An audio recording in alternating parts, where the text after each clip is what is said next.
ఇవాళ మోంతా తుఫాన్ ప్రభావిత ప్రాంతాల్లో మాజీ సీఎం వైఎస్ జగన్ పర్యటించనున్నారు. దెబ్బతిన్న పంటలను పరిశీలించి రైతులను పరామర్శించనున్నారు. మరోవైపు వైసీపీ అధినేత జగన్ పర్యటనపై ప్రభుత్వం ఆంక్షలు విధించింది. వైఎస్ జగన్ ను కలవకుండా రైతులపై ఆంక్షలు విధిస్తోంది. జనాన్ని రాకుండా అడ్డుకోవడానికి వందల మంది పోలీసులు మోహరించారు. తుఫాన్ కారణంగా దెబ్బతిన్న పంటలను పరిశీలించి రైతులతో ఆయన మాట్లాడనున్నారు. రామరాజుపాలెం, ఆకుమర్రు, సీతారామపురం, ఎస్ఎన్ గొల్లపాలెంలోని మాత్రమే పర్యటించాలంటూ పోలీసులు షరతులు విధించారు. కేవలం 500 మంది, 10 వాహనాలకు మాత్రమే అనుమతి అంటూ ఆంక్షలు పెట్టారు.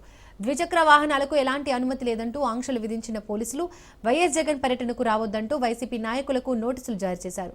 మాజీ ఎమ్మెల్యేలు, మండల, గ్రామ నాయకులకు నోటీసులు ఇచ్చారు.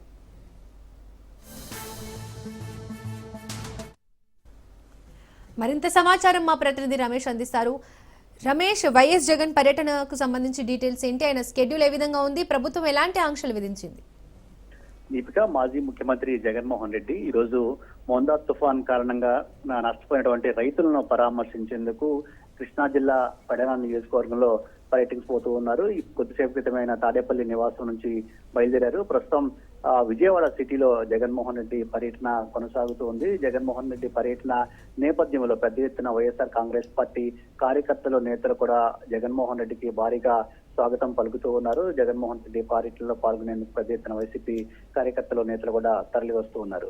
మోందా తుఫాన్ కారణంగా రాష్ట్ర వ్యాప్తంగా రైతులు పెద్ద ఎత్తున నష్టపోయారు. చాలా వరకు పంటలు కూడా దెబ్బతిన్నటువంటి పరిస్థితి కూడా ఉంది.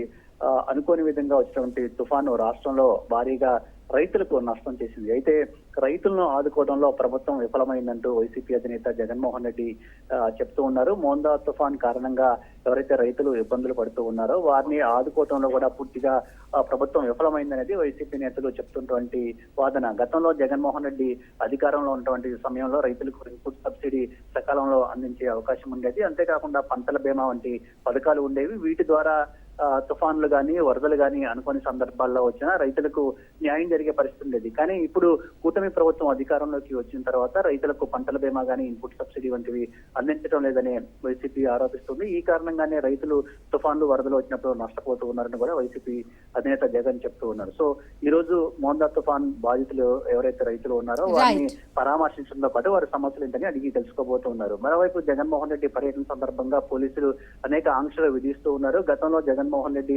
రైతులు, మిర్చి రైతులు కావచ్చు, పొగాకు రైతులు కావచ్చు, మామిడి రైతులు ఇలా ఎవరైతే ఇబ్బందుల్లో ఉన్నారో వారిని ఆదుకునే ప్రయత్నం కానీ, వారిని పరామర్శించే ప్రయత్నం చేసినప్పుడు కూడా అనేక ఆంక్షలు పెట్టారు. జగన్ పర్యటనలో 500 మందికి మించి రాకూడదు, 10 వాహనాలు మాత్రమే ఉండాలి, అదేవిధంగా 2 వీలర్స్ ఇవి జగన్ పర్యటనలో రాదు అంటే ఇలా అనేక రకాల ఆంక్షలు పెట్టారు. ప్రస్తుతం అలాంటి ఆంక్షలు ఈ రోజు జగన్ పర్యటనలో కొనసాగుతూ ఉన్నాయి. ఈ రోజు ఉదయం నుంచి కూడా వైఎస్ఆర్ కాంగ్రెస్ పార్టీ నేతలు, కార్యకర్తలకు పోలీసులు ముందస్తు నోటీసులు ఇస్తూ ఉన్నారు. జగన్ పర్యటనలో పాల్గొనవద్దంటూ వారిని అడ్డుకునే ప్రయత్నం చేస్తున్నారు. అయితే ఒకవైపు పోలీసు ఆంక్షలు ఉన్నప్పటికీ కూడా వైసీపీ నేతలు కానీ, శ్రేణులు కానీ పెద్ద ఎత్తున జగన్మోహన్ రెడ్డి పర్యటనలో పాల్గొంటూ ఉన్నారు. జగన్ పర్యటన సక్సెస్ చేసేందుకు అన్ని ఏర్పాట్లు కూడా వైసీపీ నేతలు చేస్తున్నారు. ప్రస్తుతం విజయవాడలో జగన్ పర్యటన కొనసాగబోతుంది.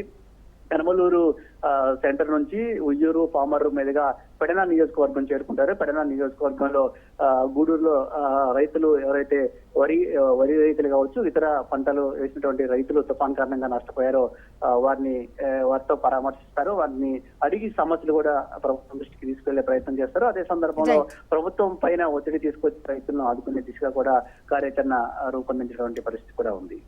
Right Ramesh, thank you.